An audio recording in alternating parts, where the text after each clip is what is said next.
Well, hello there, and welcome to the Good Old Days of Radio show. It is Thanksgiving week. We're all going to be celebrating Thanksgiving soon. So we're kind of switching gears here on the Good Old Days of Radio show, getting ready for all our Christmas programs, which begin next week. And because of that, we're going to kind of concentrate on things that are a little bit more, family-oriented for a while, including the Christmas shows. So for today, we have a kind of a strange anomaly. I'm not exactly sure what this is, but I can tell you it's very good and very worth listening to. Best we can tell, this is an episode from an Orson Welles program on March 27th, 1945, when he was doing a show called This Is My Best. Welles himself appears in this a little bit, but does not act in it. The story is Snow White and the Seven Dwarfs, yet another version of the Disney film, with Jane Powell as Snow White, and it's also got Jeanette Nolan and John McIntyre in it. The reason we're a little unsure about this is because in the original tape box, that is not my handwriting, it belonged to Dr. Barry Brooks, the legendary old-time radio collector from Boston, who passed away a little while ago, and all his tapes were kind of unceremoniously dumped at a kind of a junk reseller in Long Island, New York. In any case, in the original tape box, it says it's the Mercury Theatre from February 12th, 1943. It says it was sponsored by Lady Esther, but there are no commercials. And at the very end of this, somebody has tacked on what may be a Lady Esther show ending, but it's obviously tacked on. So because of the mention of Jeanette Nolan and John McIntyre retiring after this program, I know it can't be from 1943. So getting out of the weeds here and back to the idea, this, we believe, is Snow White from March 27th, 1945, CBS Radio. And it's a good version. The Jane Powell doing the voice of Snow White and the singing, very, very, very close to the original Disney film. In fact, it kind of fooled me because it sounded so good. All right, so that's what we're going to do, and we'll be back after the show.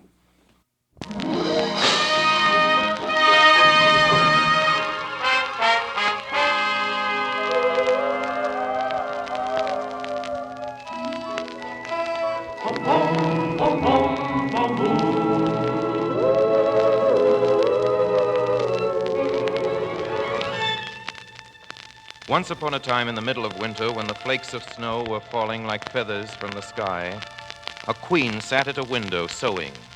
And while she was sewing, she pricked her finger with a needle, and 3 drops of blood fell upon the snow. And the red looked pretty upon the white snow, and she thought to herself, would that I had a child as white as snow, as red as blood, and as black as the wood of the window frame. Soon after that, she had a little daughter who was as white as snow and red as blood, and her hair was as black as ebony. And she was therefore called Little Snow White. And when the child was born, the queen died. After a year had passed, the king took to himself another wife. She was a beautiful woman, but she could not bear that anyone else should surpass her in beauty. She had a wonderful looking glass, and when she stood in front of it and looked at herself in it, she said, "Magic mirror on the wall, who is the fairest one of all?" And the looking glass answered, "Thou, O queen, art the fairest of all."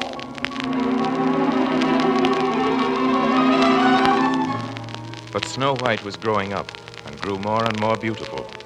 She was as beautiful as the day, and more beautiful than the queen herself.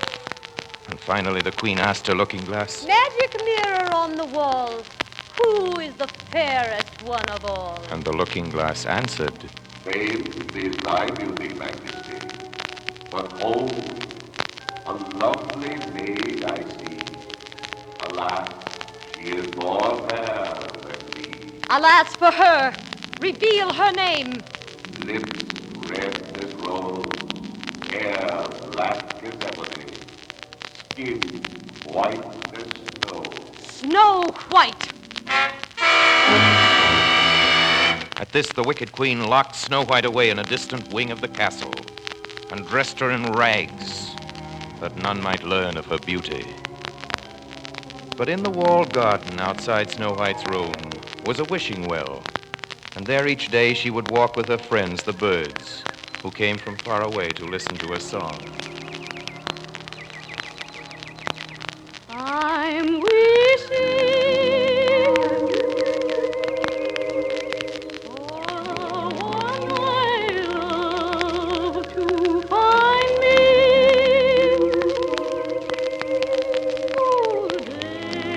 today. I'm wishing for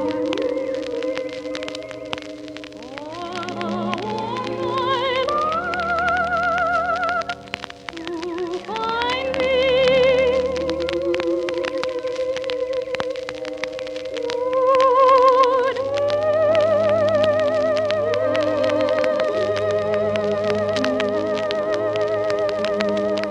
Hello. Oh, Did I frighten you? no, but I think you'd better go now, before the Queen's cards catch you here. No. Wait. Now that I've found you, hear what I have to say. One song, I have but one song. One song only for you. One heart tenderly beating, ever entreating, constantly true. One love that has possessed me. One love thrilling me through. One song my heart keeps singing, of one love only for you.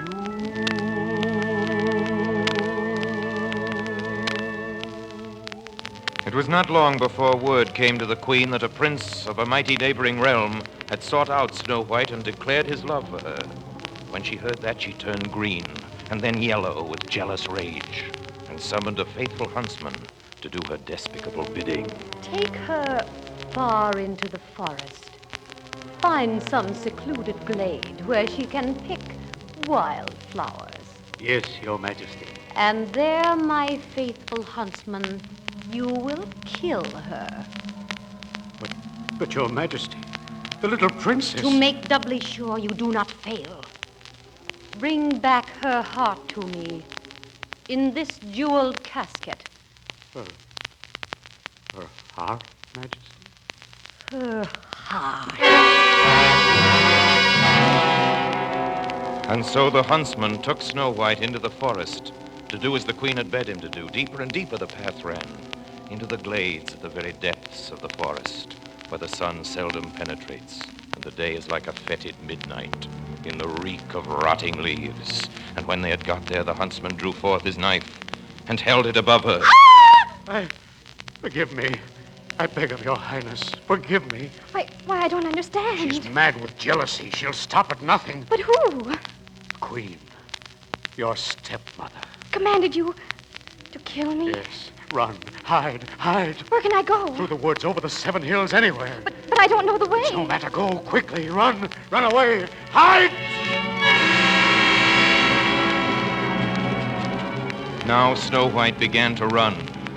In her terror, the branches of the trees were like giant clutching hands, reaching out to claw at her, choke her, tear her to pieces. An owl flew out of a thicket. A bat circled above her head, regarding her with red, sightless, malevolent eyes. And now, all around, closing her in, were luminous, gleaming, glowing eyes, coming out of the black night of the forest, evil, shining eyes coming closer, closer, closer.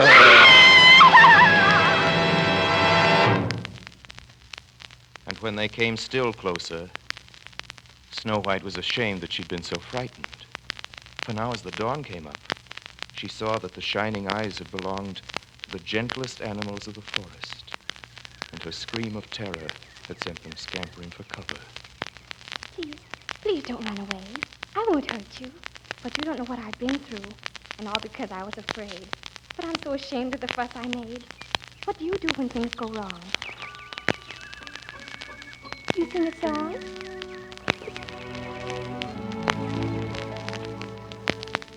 With a smile and a song, life is just like a bright sunny day. Your cares fade away, and your heart is young.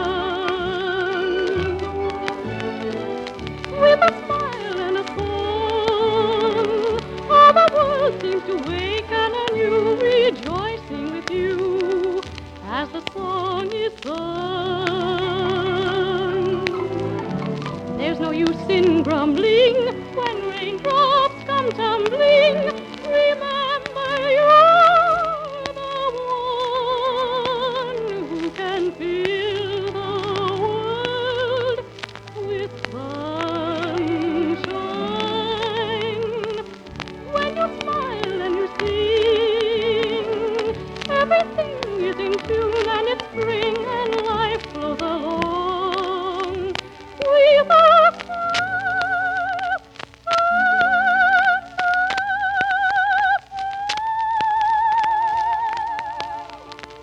Towards evening, Snow White came upon a little cottage in the forest and went into it to rest herself. The cottage was small, very small. Oh, how adorable. 7 little beds. And look, they have their names carved on them. Doc, Happy, Sneezy, Dopey. What funny names for children. And Grumpy and Bashful and Sleepy. Oh, I'm a little sleepy myself. Maybe if I just lie down across the beds without mussing them up. Oh, it's so soft and nice. I'm so sleepy.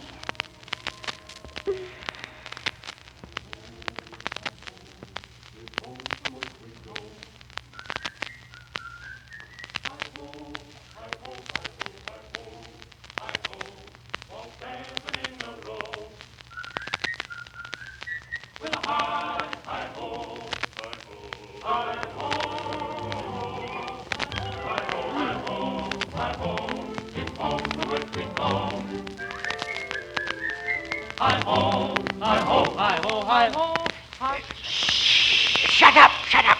Somebody's been sleeping in my bed. And in mine. It's a girl. And she's beautiful. Just like an angel.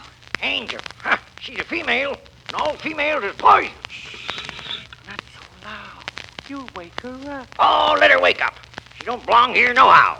Oh, why, you're little men.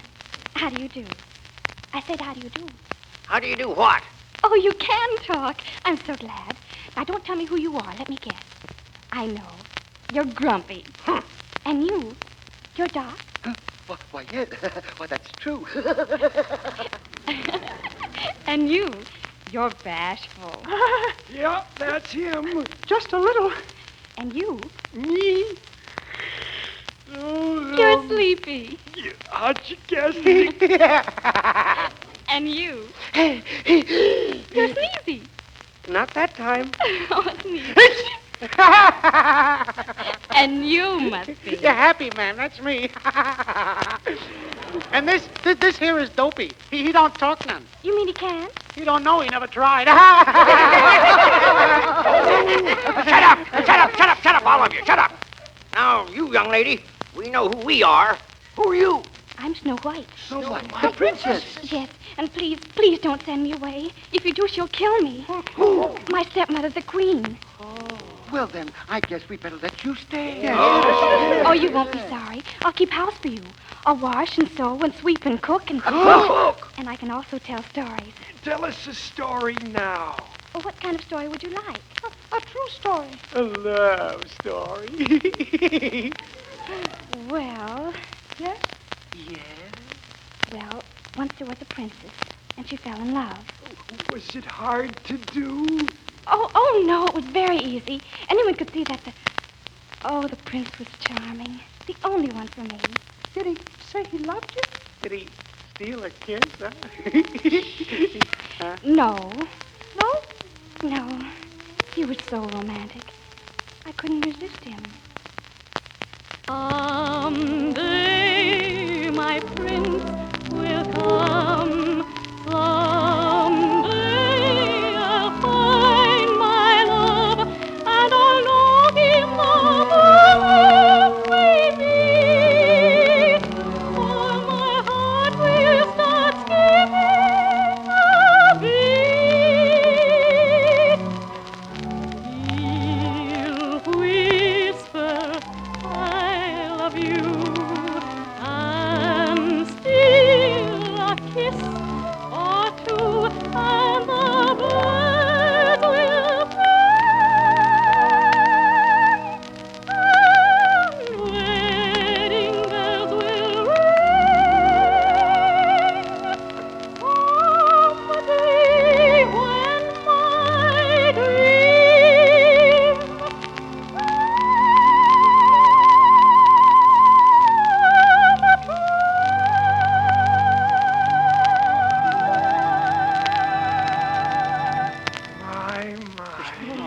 That's real pudding. Oh, mush. Oh, shut up, Grumpy. Come on, fellers. Let's go to work. Just whistle while you work. Put on that grin and let's all begin to whistle loud and long. Now just hum a merry tune. In the mornings, the little men went to the mountains to look for copper and gold, and in the evenings they came back, and then their supper had to be ready. Snow White was alone the whole day, but she was never lonely, for the birds and beasts of the forest kept her company. And the queen, meanwhile, believing the huntsman had brought her Snow White's heart, could not but think that she was again the first and most beautiful of all. And she went to the magic mirror and said, Snow White lies dead in the forest. The huntsman has brought me proof. Behold in this jeweled casket her heart. Who now is the fairest one of all? Snow White still lives, the fairest in the land. 'Tis the heart of a pig you hold in your hand. The heart of a pig? Then I've been tricked. I'll go myself. I'll go to the dwarf's cottage myself in a disguise so complete no one will ever suspect.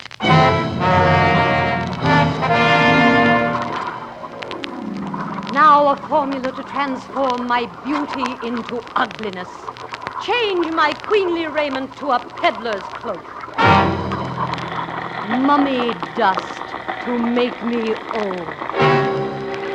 To shroud my clothes the black of night. To age my voice an old hag's cackle. To whiten my hair a scream of fright. Now to drink the evil mixture. Look! My hand! Look! My voice! My voice! My voice! A perfect disguise. Now then, which of my magic formulae shall be the death of Snow White? Ah, this book of magic spells. Which shall it be? One taste of the poisoned apple, and the victim's eyes closed forever in the sleeping death. But wait, there may be an antidote. Antidote. Poisoned apple, here it is. The victim of the sleeping death can be revived only by love's first kiss. Bah! No fear. The dwarf will think she's dead. She'll be buried alive. Buried alive!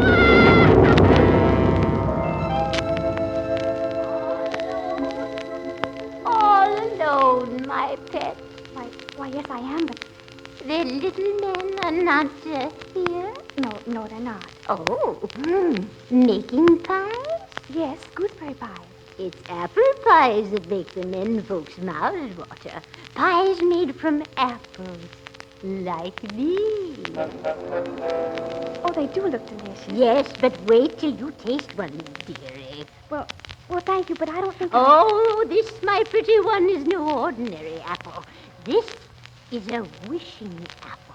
A what? One bite, and all your dreams will come true.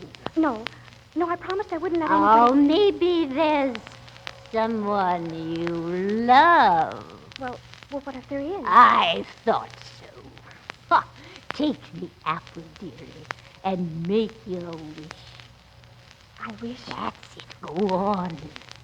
I wish that my prince will find me and carry me away to his castle, where we will live happily ever after. Fine. Now, take a bite of the apple. Why are you laughing at me? Oh, I feel strange. Her breath will still. Her blood congeal. Now I'll be the fairest in the land. The dwarfs, when they came home in the evening, found Snow White lying upon the ground. She breathed no longer and was dead. They lifted her up and laid her on a bier, and all 7 of them sat around it and wept for her, and wept 3 days long. Then they were going to bury her, but she still looked as if she were living, and still had her pretty red cheeks. They said, we could not bury her in the dark ground. And they had a transparent coffin of glass made, and they laid her in it, and wrote her name on it in golden letters, and that she was a king's daughter. Then they put the coffin out upon the mountain, and one of them always stayed by it and watched it, and birds came too, and wept for Snow White. First an owl, then a raven, and last a dove. And now Snow White lay a long time in the coffin, and did not change, but looked as if she were asleep, for she was as white as snow, as red as blood, and her hair was as black as ebony. And at last one day, as the dwarfs were placing fresh flowers on Snow White's glass coffin,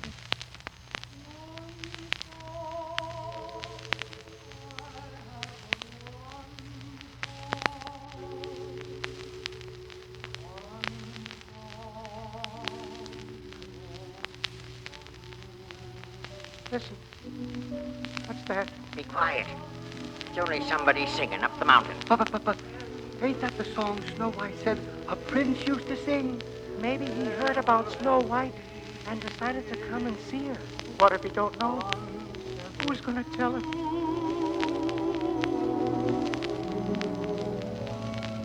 Darling, I found you at last. He's kissing.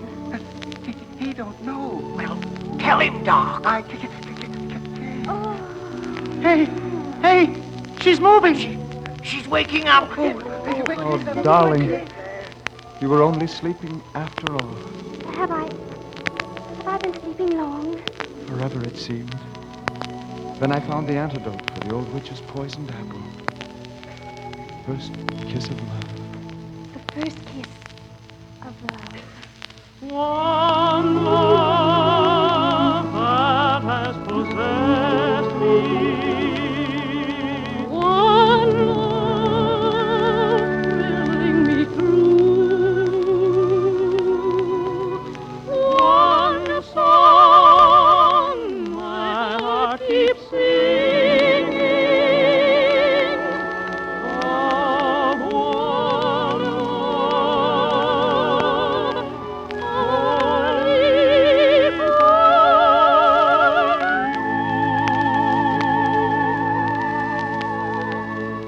and Snow White went away with the prince, and their wedding was held with great show and splendor.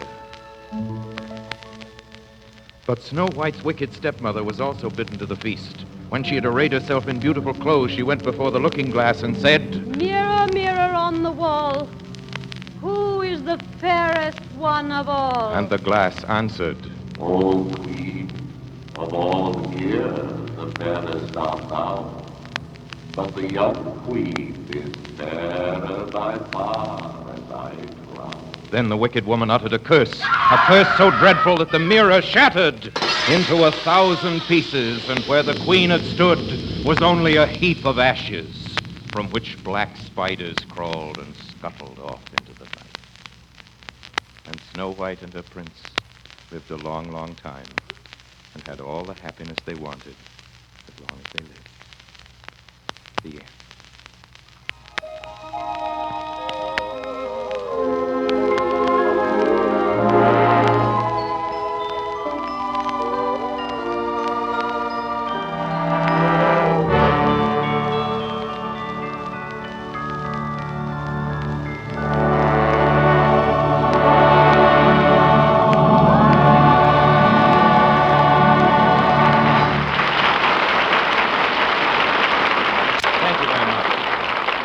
Thanks to our lovely and very young singing star, Miss Jane Powell. And congratulations to Bill Days, sang Prince Charming. We're extra proud of the music, arranged and conducted by Bernard Katz. He and his fine musicians deserve another good word, a very, very good word. Well, John McIntyre was the magic mirror. I'm sorry to say that he and Mrs. McIntyre, otherwise known as Jeanette Nolan, are forsaking radio after tonight and going off to the wilderness to raise a family, and I suppose to write a novel. We're very sorry to see them go. Jeanette, by the way, played the Wicked Queen tonight. She was wonderful, as always.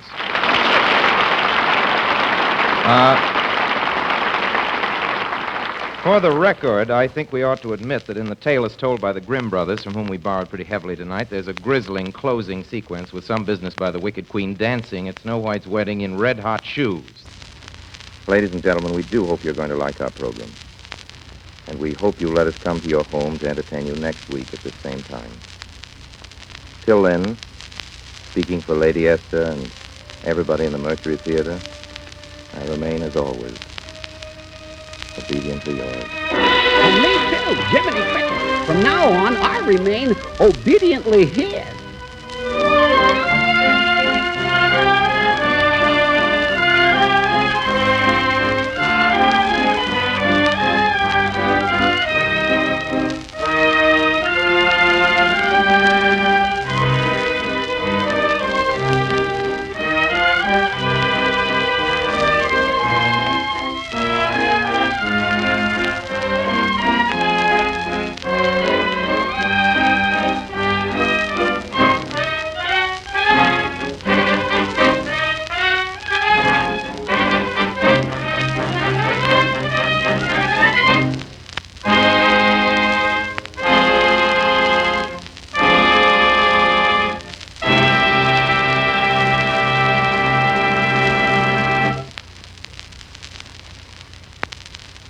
This is the Columbia Broadcasting System.